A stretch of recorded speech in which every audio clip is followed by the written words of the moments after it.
La pneumonie, deuxième cause de mortalité chez les enfants de 0 à 5 ans en Côte d'Ivoire. L'incidence des infections respiratoires aiguës est passée de 162% en 2013 à 202% en 2015. D'où la nécessité de tirer la sonnette d'alarme.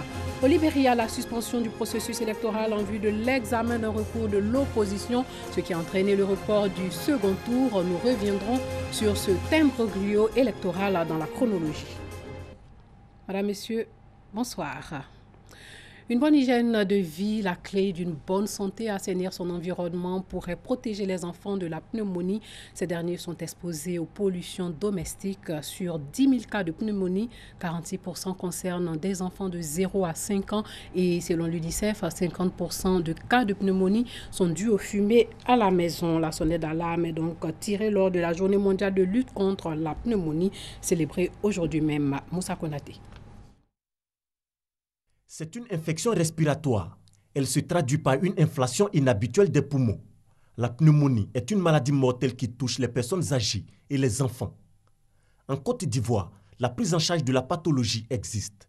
La prise en charge, il y en a plusieurs, mais celle qu'on connaît plus communément en milieu hospitalier, c'est l'antibiothérapie. La pneumonie, il y a les antibiotiques qu'on donne aux enfants pour justement lutter contre cette infection pulmonaire. Ça, c'est la première qui est la plus connue. Et suivant l'âge de l'enfant, c'est un traitement qui est gratuit et qui est donné par le ministère de la Santé. Selon l'UNICEF, 50% des cas de pneumonie sont dus aux fumées à la maison. La pollution domestique, un danger pour la santé, constitue également un risque d'infection respiratoire chez les enfants. Il y a aérer par exemple les pièces, éviter que les enfants soient autour des fours qui dégagent trop de fumée, éviter de fumer à la maison. À la mesure du possible, éviter de rester trop à proximité des voitures qui sont polluantes par exemple.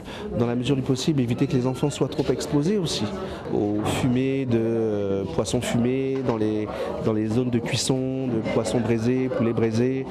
La pneumonie est la cause d'hospitalisation des enfants de moins de 5 ans après le paludisme. En 2016, sur 10 694 cas de pneumonie enregistrés en Côte d'Ivoire, 46% étaient des enfants de 0 à 5 ans.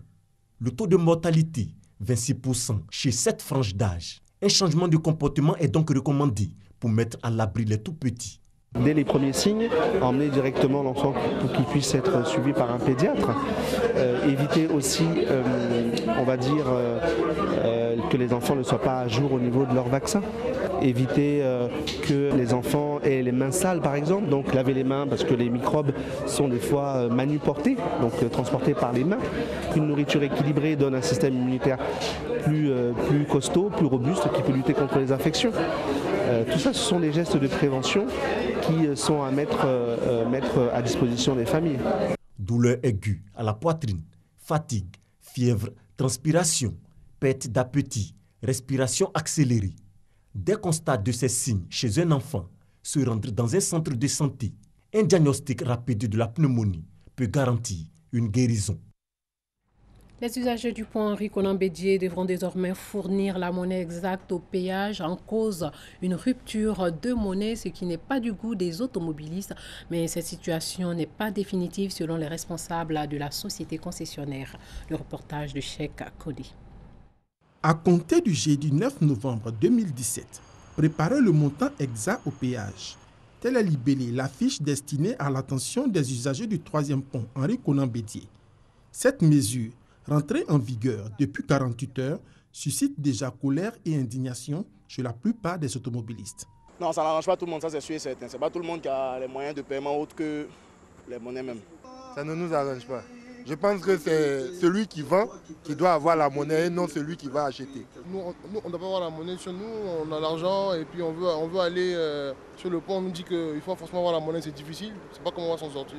Face à la grogne, les responsables de la société concessionnaire du troisième pont donnent des explications. Depuis pratiquement 3 ans que le péage existe, nous avons toujours été appuyés par la Banque centrale dans l'approvisionnement de la monnaie. Elle nous a toujours aidés dans ce sens-là, ce qui nous permettait de rendre la monnaie au quotidien aux usagers qui payaient. Bon, malheureusement, depuis quelques temps, on fait face à une situation où la Banque centrale n'arrive plus à nous approvisionner. Et nous avons été malheureusement confrontés à une pénurie de monnaie nous a donc obligés à prendre cette mesure. Toutefois, cette nouvelle mesure n'est pas définitive. Elle est temporaire, selon les responsables de Socoprim. On voudrait insister sur le fait que dès que la situation changera, c'est-à-dire que dès que nous serons réapprovisionnés en monnaie, automatiquement on reprendra comme on le faisait d'habitude. Pour rappel, en 2015, une mesure similaire a été prise pour interdire aux usagers la présentation au guichet du pont des billets de 5 000 et 10 000 francs CFA. En plus d'avoir la tête bien pleine, les étudiantes des différentes universités et grandes écoles de Côte d'Ivoire sont belles. Une beauté intellectuelle et physique mise en exergue lors de la finale de la 2e édition de Miss University Côte d'Ivoire, une compétition qui prône l'intégrité, la discipline et le travail. Cette année, c'est Merlène Kofi qui a couronné Miss Université. La cérémonie s'est déroulée hier dans la commune de Cocody.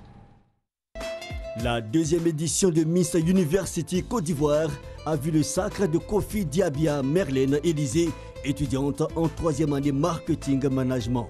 À ses côtés, Lago Sidney Flore, première dauphine, étudiante en première année de droit à l'université Félix Houphouët-Boigny, suivie de Traoré Aïcha Noura, 2e dauphine, étudiante en 3e année ingénieur pétrole. L'objectif de Miss University Côte d'Ivoire, mettre en avant les valeurs intellectuelles de la femme ainsi que l'enseignement de qualité dispensé par nos différentes universités et grandes écoles. Cette 2e édition a été parrainée par Kobena Kwasi Adjoumani, ministre des Ressources animales et halieutiques, et présidée par Amata Li Bakayoko, ministre de l'Enseignement supérieur et de la Recherche scientifique. La Miss University Côte d'Ivoire 2017 est repartie avec la somme de 500 000 francs CFA. Chaque Miss University Côte d'Ivoire représentera la Côte d'Ivoire à Miss University World, Miss University Côte d'Ivoire 2016. Sylvia Tatou s'envolera dans quelques jours pour le Cambodge où elle représentera notre pays à Miss University World. Parlons religion maintenant. Nous allons nous rendre à Beauville et Bécédi Brignan à un nouveau curé. Découvrons-le dans ce reportage. Recevez ainsi qui vous qualifie comme ministre de miséricorde, afin que ceux qui s'approcheront du sacrement de la pénitence sachent recevoir le pardon de Dieu et se réconcilier avec l'Église. C'est sur ces paroles que Monseigneur Alexis Touabli, évêque du diocèse d'Agboville, installe le nouveau curé de la paroisse Saint-Jean de Bécédi-Briand.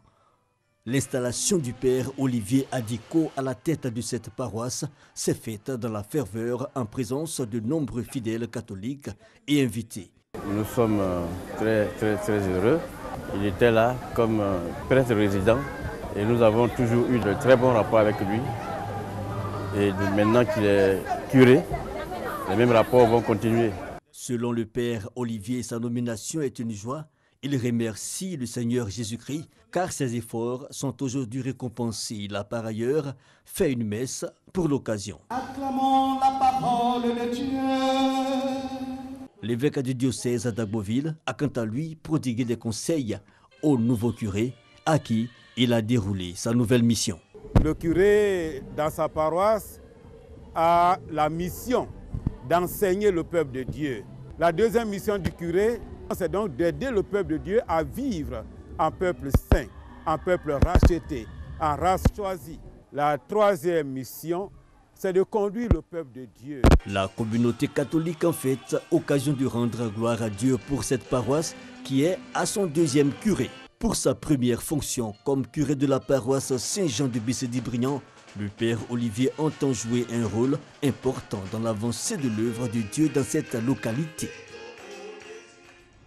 Bambari, dans le sud-ouest de la Centrafrique, a été au cœur d'un conflit de factions qui a fait plusieurs milliers de victimes. Maintenant qu'un calme relatif est revenu dans la ville, certains ex-combattants tentent un retour à la vie civile grâce au programme de réinsertion de la FAO, mais sans certitude pour l'avenir. Le reportage de l'un de nos confrères de l'AFP. Richard a troqué les armes pour les outils agricoles. Pendant 5 ans, il était une figure locale importante des anti-Balaka, ces milices dites d'autodéfense, majoritairement chrétiennes, en guerre contre les ex-Séléka, des groupes armés qui affirment protéger la minorité musulmane en Centrafrique. Depuis le cessez-le-feu signé en mai dernier, sa ville, Bambari, a retrouvé une paix relative. L'occasion pour Richard et ses hommes de tenter de passer à autre chose. J'étais agriculteur au moment où ma mère et mon père sont décédés. C'était leur moyen pour nous nourrir. On a grandi là-dedans. C'est pour ça que l'idée m'est revenue. Mes jeunes frères, je veux leur dire que nous avons beaucoup trop souffert. Notre pays a beaucoup reculé. Ça ne sert à rien de prendre les armes. Une arme, ça ne se mange pas. La ferme de Richard s'inscrit dans le vaste chantier du plan DDR, désarmement, démobilisation, réinsertion, lancé par l'ONU et le gouvernement centrafricain en septembre 2017. Des combattants démobilisés fabriquent du savon. Des femmes musulmanes et chrétiennes se sont rassemblées en coopérative. À ce stade, le projet pilote concerne 3000 bénéficiaires, dont 1300 à Bambari. On va donner à ces jeunes des kits d'installation, des kits agricoles, j'entends par là, pour pouvoir permettre la mise en pratique des connaissances théoriques qu'ils auront apprises lors des séances de formation. Les autorités centrafricaines sont venues visiter les projets de démobilisation à Bambari, vitrine de la paix dans le sud-ouest du pays. Mais dans les régions avoisinantes, la situation reste très tendue. Sur l'axe Bambari-Bria, c'est une zone où l'instabilité, où la stabilité peut être mise à mal. Il y a effectivement des déplacements d'hommes armés. Depuis 2004, les guerres civiles en Centrafrique ont fait plusieurs milliers de victimes et dans une ville qui se relève difficilement de 5 ans de conflit, le succès de ce programme va dépendre du maintien de la paix, déjà menacé par les tensions entre groupes armés.